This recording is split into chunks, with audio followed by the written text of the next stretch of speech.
भक्ति सुतौ तौ तरुणौ गृहीत्वा। वो दिव्य प्रकाश क्या था? भक्ति आई थी वहां। कहाँ थी भक्ति? वृंदावन यमुना जी के तट पर। वो कहाँ ही है? हरिद्वार में।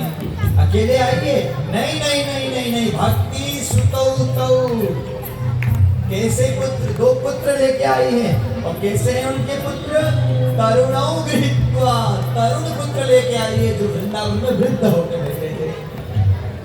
और क्या कहते हुए आ रही हैं तीनों? श्री कृष्ण गोविंद हरे मुरारे, हे नाथ नारायण वासुदेव। श्री कृष्ण गोविंद हरे मुरारे, हे नाथ नारायण वासुदेव। श्री कृष्ण गोविंद हरे मुरारे, हे नाथ नारायण वासुदेव।